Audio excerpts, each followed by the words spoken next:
CBSE का आज हम 2024-25 का सैम्पल पेपर स्टार्ट करेंगे।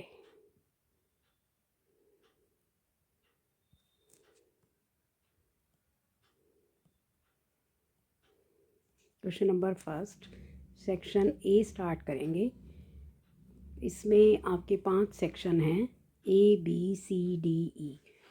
सेक्शन ए में 20 क्वेश्चंस हैं, 18 एमसीक्यू और 19 और 20 असर्शन रीज़न का। तो सेक्शन ए स्टार्ट करेंगे। सबसे पहले देखिए, graph of a quadratic polynomial P x passes through the point -6, 0 and 0, -30, 4, -20 and 6, 0। Quadratic polynomial के जो ग्राफ हैं हमारे पास वो पैराबोला की शेप में होते हैं। तो -6, 0 ये पॉइंट हो गया आपका, 6, 0 ये पॉइंट हो गया आपका, 0 और -30 ये पॉइंट हो गया, और 4 और -20 वो यहाँ कहीं आ जाएगा, क्योंकि 4 और -20 जो पॉइंट है वो आपके पास यहाँ ये पॉइंट हो जाएगा। ये हमारे पास बन गया 4 और -20। अब देखिए, अब हम इन पॉइंट्स को ज्वाइन कर देंगे। ये हमारे पास एक पैराबोला बन गया, क्वाड्रेटिक पोलिनोमियल का ग्राफ बन गया। अब हमें बताना है कि इसके ज़ीरोज़ क्या हैं। ज़ीरोज़ हम जानते हैं, जो एक्स एक्सिस पे पॉइंट होते हैं वो ज़ीरोज़ हैं। ये क्लियर है हमें, ये 2 ज़ीरोज़ हैं। एक तो आपके पास ज़ीरो है, ग्राफिकली देख सकते हो, -6, और दूसरा है 6। x is equal to -6 and x is equal to 6। तो जो ज़ीरोज़ हैं पोलिनोमियल के वो हमारे पास क्या आ गए, ज़ीरोज़ ऑफ पोलिनोमियल्स आर -6, 6, जो कि आपका ऑप्शन नंबर डी है। तो इसमें डी ऑप्शन आपका करेक्ट हो गया। अब हम स्टार्ट करेंगे क्वेश्चन नंबर 2। सेकेंड क्वेश्चन देखिए, value of K for which the system of equation 3x - ky is equal to 7 and दूसरा है हमारे पास 6x + 10y is equal to 3। दो लीनियर इक्वेशन है, पेयर ऑफ लीनियर इक्वेशन है हमारे पास, और ये कह रखा है this system is inconsistent. Inconsistent कब होता है सिस्टम, जब आपके पास इनकंसिस्टेंट जब आपके पास नो सॉल्यूशन हो। और नो सॉल्यूशन की क्या कंडीशन रहती है, a1/a2 is equal to b1/b2 is not equal to c1/c2। here a1 is 3, a2 is 6 and b1 is -k and b2 is 10, c1 is 7 and c2 is 3। ये हमारे पास हो गए। अब हम इसमें क्या करेंगे, 3 1 जा 3, 3 2 जा 6, क्योंकि हमें के की वैल्यू फाइंड करनी है। नॉट इक्वल वाला केस हमारे पास नहीं है, तो हम ये फर्स्ट 2 कंडीशंस ही ले लेंगे। देखिए, ये बन गया हमारे पास, क्रॉस मल्टीप्लाई करेंगे तो ये आ जाएगा हमारे पास, क्रॉस मल्टीप्लाई करेंगे तो -2k is equal to 10, then k is equal to 10/-2। तो ये अपने पास आ गया, कैंसिल होके k की वैल्यू आ गई -5। k की वैल्यू -5 जो है वो बी ऑप्शन है। क्वेश्चन नंबर सेकंड का कौन सा ऑप्शन हो गया, बी। अगला देखिए, question number third, which of the following statement is not true. Not true बताना है आपको। A number of secants can be drawn at any point on a circle. देखो, हमें पता है किसी भी एक सर्कल से आप कितने ही सीकेंड्स ड्रॉ कर सकते हो। ये एक सीकेंड हो गया, दूसरा सीकेंड हो गया, यहाँ से ये तीसरा सीकेंड हो गया। तो आप बहुत सारे सीकेंड्स ड्रॉ कर सकते हो, तो ये तो ट्रू स्टेटमेंट है। अगला देखो, only one tangent can be drawn at any point on a circle. अगर हम कोई पॉइंट एक लेते हैं तो यहाँ से एक ही टेंजेंट ड्रॉ कर सकते हैं, ये स्टेटमेंट भी आपकी ट्रू है। ए कोड is a line segment joining any 2 points on the circle. देखो, हमने 2 पॉइंट लिए ए और बी सर्कल पर, और इसको अगर ज्वाइन करें तो दिस इज़ कॉल्ड कोड। ये भी ट्रू है आपका। डी ऑप्शन देखो, from a point inside the circle. अगर कोई पॉइंट सर्कल के आप अंदर लो, only 2 tangents can be drawn. अंदर से तो हम कोई टेंजेंट ड्रॉ कर ही नहीं सकते। अगर कोई पॉइंट इनसाइड है सर्कल के, no tangent can be drawn. तो ये स्टेटमेंट आपकी ट्रू नहीं है, तो इसका ऑप्शन नंबर क्या करेक्ट हो गया? डी। आगे देखिए क्वेश्चन नंबर 4। क्वेश्चन नंबर 4 लेंगे हम। If N term of an A P is 7n minus 4, then find D. D means common difference. इसमें आप क्या करो, फर्स्ट टर्म फाइंड कर लो पहले। 7 into 1 minus 4 that is 3। A2 find कर लो। 7 इंटू 2 माइनस 4, 7 2 जा 14, 14 में से 4 गया 10। आप सभी जानते हो जो डी होता है वो हमारा A2 minus A1, 10 minus 3 that is 7। तो हमारा ऑप्शन नंबर ए आपका करेक्ट हो गया क्वेश्चन नंबर 4 का। इसमें ये हमारे पास क्लियर हुआ कि क्वेश्चन नंबर 4 का आंसर क्या हो गया? A option. 7 आंसर आया। डी की वैल्यू है 7। कॉमन डिफरेंस जो है वो क्या है? 7। अब हम स्टार्ट करेंगे क्वेश्चन नंबर 5। क्वेश्चन नंबर 5 देखिए। Radius of A base of A right circular cone. आप एक कोन ले लीजिए, और and the radius of A sphere, एक स्फीयर ले लीजिए। इसका रेडियस भी आपको 5 सेंटीमीटर गिवन है, इसका रेडियस भी आपको 5 सेंटीमीटर गिवन है। If volume of cone is equal to volume of sphere, दोनों के वॉल्यूम इक्वल हैं। वॉल्यूम ऑफ कोन क्या होता है? 1/3 pi r square h. Volume of sphere क्या होता है? 4/3 pi r cube. Radius r same, पाई/3 से पाई/3 आपका कैंसिल, आर स्क्वायर से एक आर भी आपकी cancel. H is equal to, क्या रिलेशन आ गया? 4r। आर की वैल्यू हमारे पास क्या है, क्या गिवन है? 5। तो 4 इंटू 5, तो ये हमारे पास आ गया 20। आपको हाइट ही कोन की निकालनी थी। फाइंड द हाइट, क्वेश्चन में यही है कि अगर इनके वॉल्यूम इक्वल हैं, कोन का वॉल्यूम और स्फीयर का वॉल्यूम इक्वल है, तो हाइट ऑफ कोन फाइंड करनी है। तो हाइट ऑफ कोन आपके पास आ गई 20 सेंटीमीटर। ये आपका ऑप्शन नंबर बी हो गया बच्चों। ऑप्शन नंबर बी आपका करेक्ट हो गया क्वेश्चन नंबर 5 में। अब आ जाइए क्वेश्चन नंबर 6 क्वेश्चन में है, if tangent theta is equal to 5/12। तो हमें वैल्यू फाइंड करनी है किसकी? टेंजेंट थीटा की वैल्यू है 5/12। वैल्यू फाइंड करनी है, then 4 sine theta plus cos theta divided by 4 sine theta minus cos theta. इसमें सबसे अच्छा मेथड जो है, हमें टेंजेंट की वैल्यू पता है और यहाँ पर साइन और कोस में है। हम सभी जानते हैं कि जो टेंजेंट थीटा होता है वो क्या होता है? Sine theta upon cos theta. तो हम इसमें ऐसा करेंगे, इसकी वैल्यू हमें फाइंड करनी है, तो हम यहाँ लिखेंगे dividing numerator and denominator by cos theta. इसको डिवाइड करेंगे तो ये बन जाएगा आपके पास 4 tangent theta plus sine upon cos, tangent ही हो जाएगा, कॉस अपॉन कॉस 1 हो गया, डिवाइडेड बाय नीचे हो जाएगा 4 टेंजेंट थीटा माइनस 1।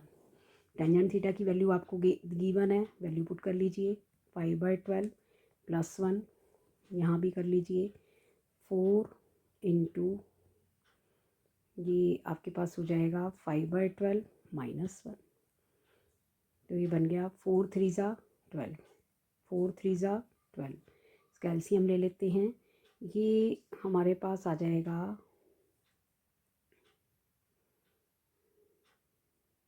5/2 गिवन है, 12 नहीं, सॉरी, ये एक मेरे से एक मिस्टेक हो गई।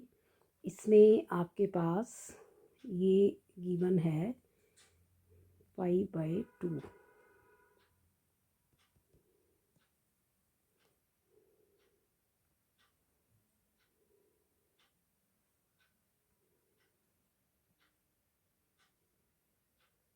ये वैल्यू थी हमारे पास 5/2।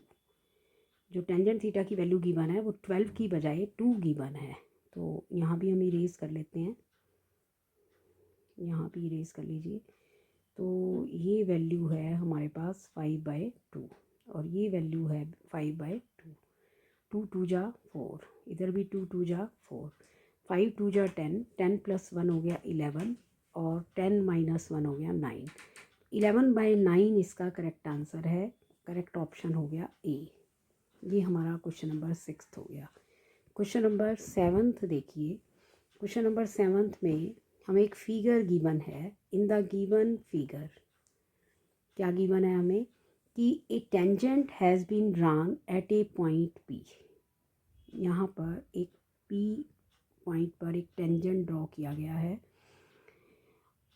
और ये सर्कल पर है पॉइंट और इसका सेंटर है O, centre at O, centred at ओ।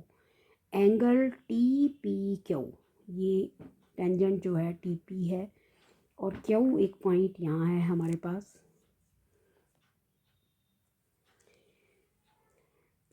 अब हम इसमें हमें गिवन है angle T P Q, T P Q यानी कि पी क्यू को हम ज्वाइन कर लेते हैं। टी पी क्यू एंगल हमें गिवन है, कितना गिवन है 110, ये 110 है। और एंगल पी ओ क्यू हमें फाइंड करना है। ये एंगल हम, ये ओ सेंटर था, ये एंगल हमें फाइंड करना है।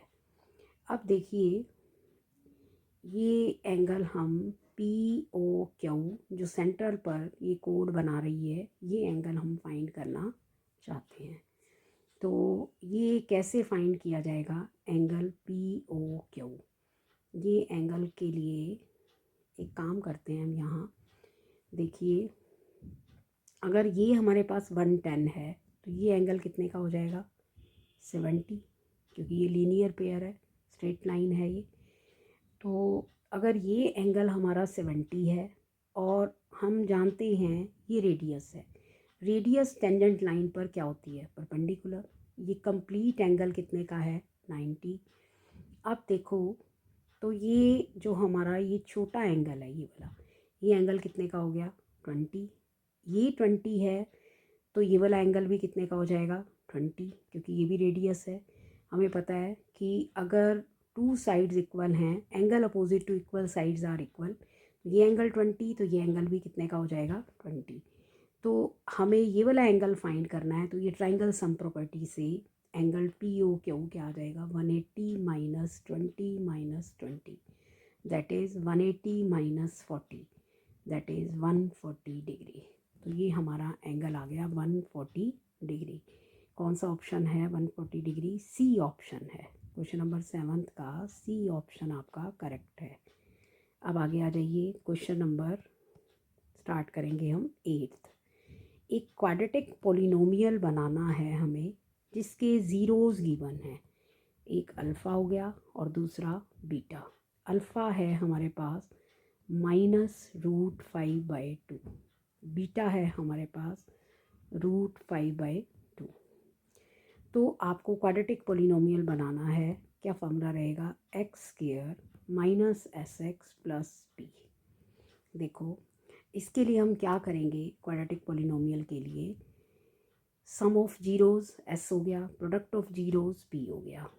तो s आपके पास अल्फ़ा प्लस बीटा, एक पॉजिटिव है दूसरा नेगेटिव है तो ज़ीरो आ गया। प्रोडक्ट ऑफ जीरोज़ हमारे पास हो जाएगा -√5/2 मल्टीप्लाई √5/2। √5 का स्क्वायर 5, √2 का स्क्वायर 2 विद नेगेटिव साइन। तो ये आपके पास प्रोडक्ट ऑफ जीरोज़ आ गया। अब ये वैल्यू हम यहाँ पुट कर देंगे x² - 0x - 5/2। तो आप सभी जानते हैं जीरोज़ कैलकुलेट करने के लिए किसी भी क्वाड्रेटिक पोलिनोमियल की हम इसको ऐसे लिख सकते हैं 2x² - 5 = 0। तो आप यहाँ से ऑब्ज़र्व करिए, फर्स्ट ऑप्शन नहीं हो सकता क्योंकि इसमें x है बीच में। सेकंड ऑप्शन देखिए 8x² - 20, अगर मैं इसको 4 से मल्टीप्लाई कर दूँ तो ये मेरा बन जाएगा 8x² - 20। तो यही ऑप्शन आपका करेक्ट ऑप्शन हो गया। बी ऑप्शन आपका करेक्ट ऑप्शन हो गया। क्वेश्चन नंबर 9 देखिए, consider the frequency distribution of 45 observation. ध्यान से देखिए, हमारे पास ऑब्जर्वेशन क्या है, 0 to 10, 10 to 20 क्लास इंटरवल है ये। अगला है 20 to 30, 30 to 40 और नेक्स्ट हमारा हो जाएगा 40 to 50।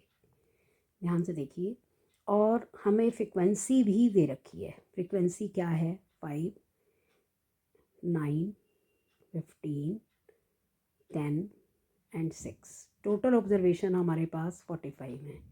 ये आप FI ले लीजिए।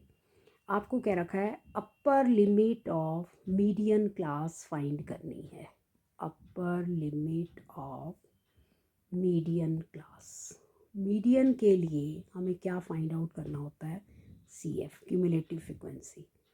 5, 5 और 9 14, 14 और 15 29, 29 और 10 39, 39 और 6 45। ये हमने क्या फाइंड कर लिया, CF क्यूमुलेटिव फ्रिक्वेंसी। तो जो मीडियन क्लास है हमारी वो क्या होती है, ये हमारे पास 45 N आ गया, N/2, 45/2, ये बन गया हमारा 22.5। तो जो 22.5 है वो हमारी मीडियन क्लास इसमें आ जाएगी। इसमें आपको अपर लिमिट बतानी है। तो अपर लिमिट मीडियन क्लास की क्या है, this one is median class, ये हमारा मीडियन क्लास हो गया। और जो इसकी अपर लिमिट है वो क्या है, अपर लिमिट मीडियन क्लास की हो गई हमारे पास 30। 20 to 30 इंटरवल है, तो हमारे पास क्या आ गया, अपर लिमिट 30। तो 30 is your answer. C option is your correct answer. ये आपका क्वेश्चन नंबर कौन सा हो गया, 9th। अब हम स्टार्ट करेंगे क्वेश्चन नंबर 10। क्वेश्चन नंबर 10 देखिए, ये फिगर है, in the given figure O is the point of intersection of two chords. एक कोड है आपके पास AB और दूसरा कोड है आपके पास CD, और O इन दोनों कोड्स का पॉइंट ऑफ इंटरसेक्शन है। आपको क्या गिवन है, O is the point of intersection of two chords AB and CD of a circle. If आपको गिवन है एंगल BOC, देखिए ध्यान से, angle BOC, this angle is given to you 80 degree. Angle BOC is equal to 80 degree, ये हमें given है। आगे देखिए next, OA and OD, OA and OD are equal, ये भी गिवन है हमें कि OA और OD इक्वल हैं। Then triangle ODA and OBC, ये दोनों ट्राइंगल कैसे ट्राइंगल्स होंगे, ध्यान से देखिए।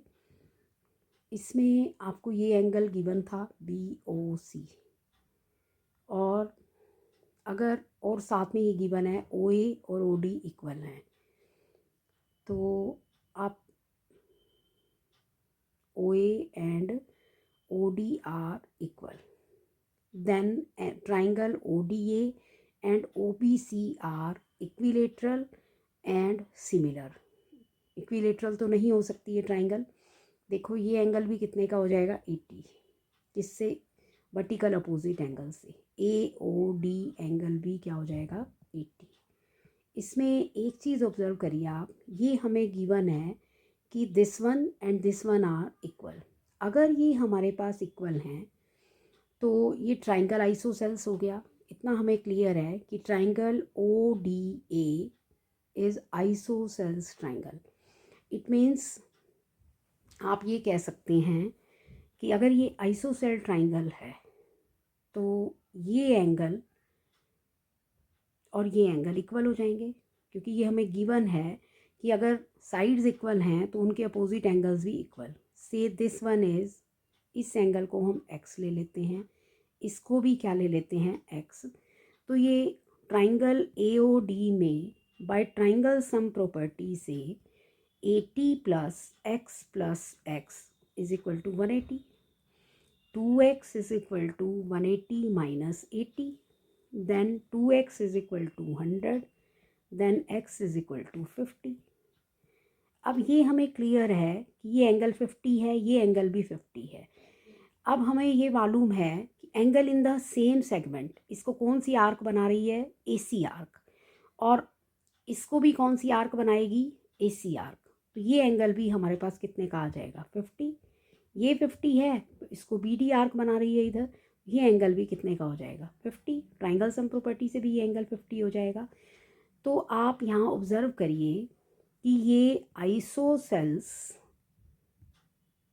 एंड सिमिलर ट्राइंगल हो गए, क्योंकि एंगल्स इक्वल हैं। तो बाय एंगल सिमिलैरिटी क्राइटेरिया से आपके पास दोनों ट्राइंगल सिमिलर हो गए। तो इसके बारे में आप कह सकते हैं कि isosceles and similar. B option आपका करेक्ट ऑप्शन हो गया। आंसर इसका बी ऑप्शन आ गया क्वेश्चन नंबर 10 का। क्वेश्चन नंबर 11 देखिए, roots of quadratic equation X square plus X minus 1 is equal to 0। Nature of roots बताना है आपको। सबसे पहले आप डिस्क्रिमिनेंट कैलकुलेट कर लीजिए, क्या होता है, B square minus 4AC। Here A is 1, B is 1, C is minus 1, 1 का square minus 4 into 1 into minus 1। तो ये आपके पास आ गया 1 प्लस 4, ये आ गया 5। तो डिस्क्रिमिनेंट आपका पॉजिटिव है, तो इसका मतलब रूट्स आपके डिस्टिंक्ट होंगे और d ग्रेटर देन 0 आ गया। But note, this is not a perfect square, so the roots are irrational. तो आपके पास रूट्स कैसे आ जाएंगे, irrational and distinct. Roots are irrational and distinct, क्योंकि 5 is not a perfect square. If d is perfect square then roots are rational and distinct, but 5 is not a perfect square but positive है, तो इसका मतलब आपके पास roots कैसे हो जाएंगे, irrational and distinct. A option आपका करेक्ट ऑप्शन हो जाएगा। यहाँ क्वेश्चन नंबर 12 पर आएंगे। क्वेश्चन नंबर 12 देखिए, theta is equal to 30 degree. Theta हमें गिवन है 30, वैल्यू फाइंड करनी है 3 टेंजेंट 30। 3 इंटू टेंजेंट 30 की वैल्यू होती है 1/√3। तो इसका आंसर हो जाएगा आपके पास, इसको आप कट करेंगे तो 3/√3। 3/√3 आपका सी ऑप्शन है। सी ऑप्शन आपका करेक्ट ऑप्शन हो जाएगा क्वेश्चन नंबर 12 का। आगे आइए क्वेश्चन नंबर 13 देखेंगे। क्वेश्चन नंबर 13 में क्या है, volume of solid hemisphere. Volume of hemisphere, solid hemisphere आपको गिवन है 396/7 सेंटीमीटर क्यूब। तो आपको टोटल सरफेस एरिया हेमीस्फीयर का फाइंड करना है।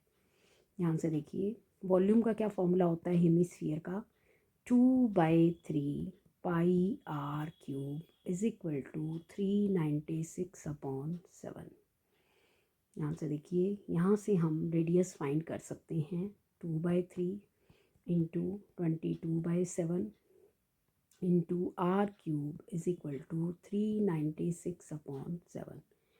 7 से 7 कैंसिल हो गया, तो r³ is equal to 396 into 3/2 into 22। 2 से इसको कट कर लीजिए, 2 1 जा 2, 1 2 9 जा 18, 2 8 जा 16। अब देखिए 2 से फिर कट कर लीजिए 11, 2 9 जा 88, सॉरी 2 9 जा 18 एंड 1 2 9 जा 18, 11 9 जा 99। तो r³ इज़ 27। तो हम जानते हैं r आपके पास 3 सेंटीमीटर हो गया, रेडियस आपके पास 3 सेंटीमीटर। अब आपको क्या चाहिए, total surface area of hemisphere. तो जो total surface area of solid hemisphere है वो आपके पास क्या रहेगा, 3πr²। ये क्या बन जाएगा 3 × 22/7। आर आपके पास क्या है 3 का स्क्वायर 9। ये बन गया 22 इंटू ये हो गया 22 इंटू 27/7। देखिए ये 27 जा 54, 5 कैरी 27 2 जा 54 और 5 594/7 सेंटीमीटर स्क्वायर। ये आपका आंसर हो गया।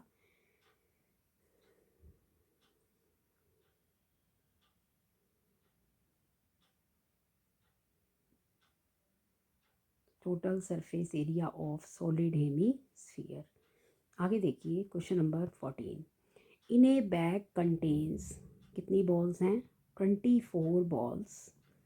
4 आर ब्लू 4 ब्लू हैं, 11 आर ग्रीन 11 ग्रीन हैं, रेस्ट आर वाइट। रेस्ट कितनी हो गई 11 और 4 15, 9 आर वाइट। आपको क्या रखा है कि 1 ball is drawn at random, find the probability that it is 9 in colour. Total balls कितने थे आप समझ लो सैम्पल स्पेस जो टोटल बॉल्स हैं वो हमारे पास टोटल पॉसिबल आउटकम्स हैं वो क्या हैं 24 और वाइट बॉल्स कितने हैं 9।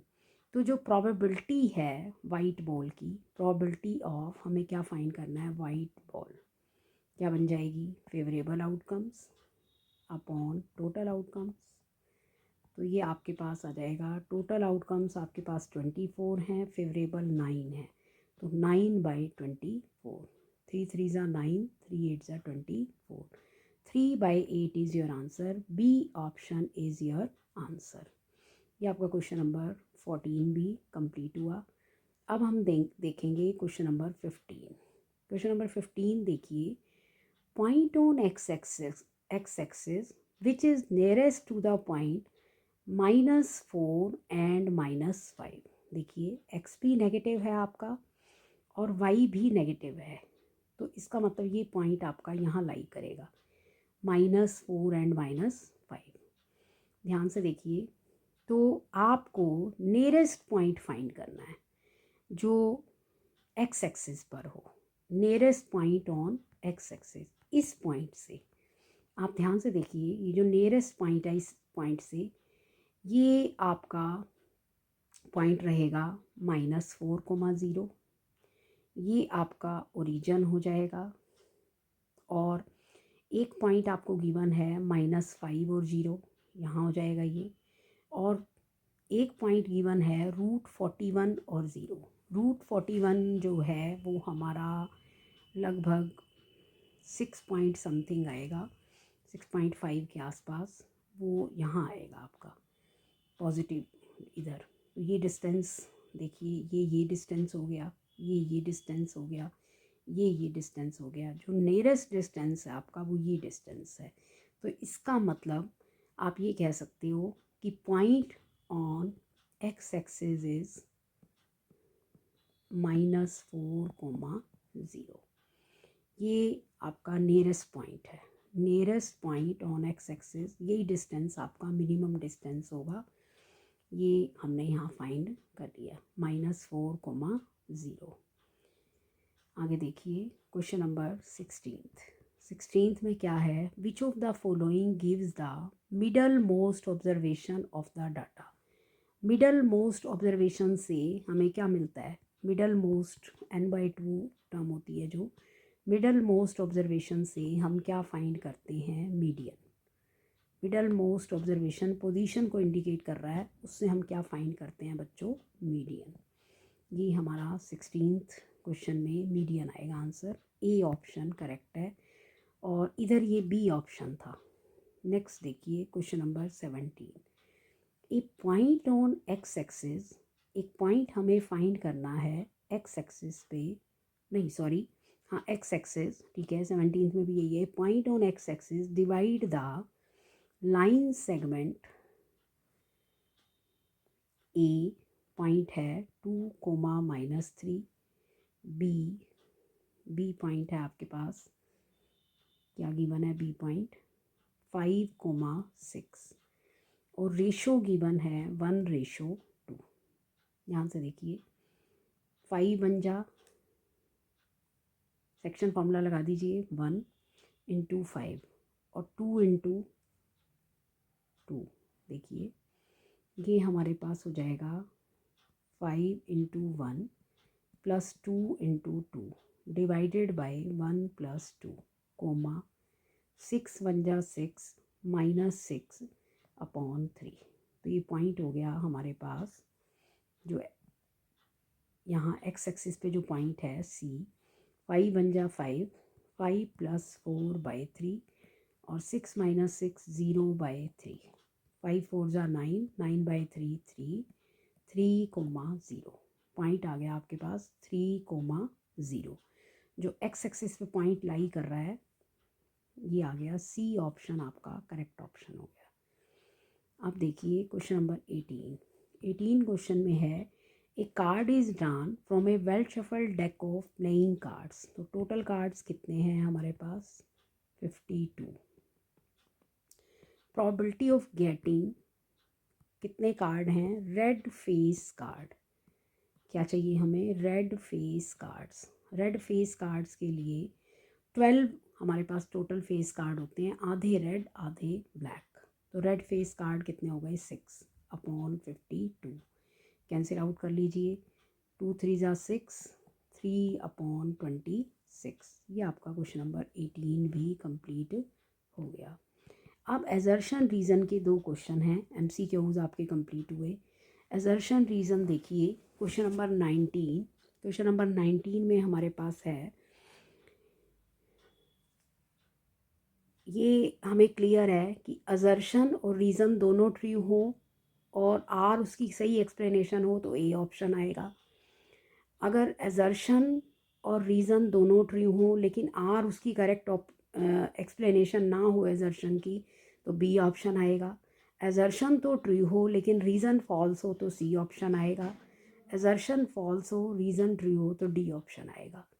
क्वेश्चन है HCF of 2 consecutive numbers, 2 consecutive even numbers, even natural numbers is always 2। देखो आप ये कंसीडर कर सकते हैं, जैसे सपोज करो मैंने 8 और 10 ले लिया, 8 और 10 का जो HCF है वो क्या आ जाएगा? 2। 10 और 12 का HCF भी क्या आ जाएगा? 2। तो ये ट्रू है, असर्शन इसमें क्या है? ट्रू है। और even natural number are divisible by 2, ये भी ट्रू है। असर्शन भी ट्रू है और रीज़न भी ट्रू है, लेकिन रीज़न इसकी करेक्ट एक्सप्लेनेशन नहीं है, तो इसका आंसर क्या आ गया?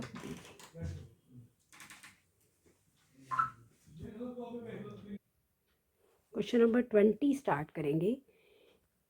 सेकेंड असर्शन रीज़न का क्वेश्चन है। असर्शन है if the radius of sector of circle, एक सेक्टर बना लेते हैं, ये सर्कल का कोई सेक्टर है, इसकी रेडियस जो है reduced to its half and angle is double, then perimeter of circle is same। देखिए ये एक और सर्कल ले लेते हैं, इसकी रेडियस r है, radius of A sector of a circle is reduced to its half and angle is double। Suppose करो ये रेडियस r है, ये r है और ये थीटा, और अगला एक और बना लेते हैं, उसकी रेडियस क्या कर दें हम? हाफ। देख रखा है radius is reduce to its half and angle is double. ये सेंट्रल एंगल थीटा है और इसका सेंट्रल एंगल क्या ले लें? 2 theta. Then perimeter of circle remains same, ये पूछ रखा है। तो पेरीमीटर जो सर्कल का रहेगा वो क्या रहेगा कि इस आर्क की लेंथ और ये दोनों रेडियस इंक्लूड हो जाएंगे, तो इसका पेरीमीटर रहेगा 2πr थीटा अपॉन 360 + 2r। और इसका पेरीमीटर क्या रहेगा? 2πr इंटू थीटा की जगह क्या कर दें? r की जगह तो r/2 और थीटा की जगह 2 theta divided bye 360 plus r/2 plus r/2, यानी कि 2 इंटू r/2। 2 से ये 2 कैंसिल आउट हो गया, और ये देखिए इस 2 से ये 2 भी कैंसिल आउट हो गया। ये दोनों तो सेम हो गए, बट इधर 2r है और इधर क्या है r, तो पेरीमीटर तो अलग अलग हो गए। इसका पेरीमीटर हो गया फर्स्ट वाले का, इसको p1 कह दो, ये p2। 2 pi r theta upon 360 plus 2r p1, और p2 हो गया 2 pi r theta upon 360 plus r। तो हमारे पास P1 is not equal to P2, ये दोनों इक्वल नहीं हैं, पैरीमीटर्स आर नॉट इक्वल।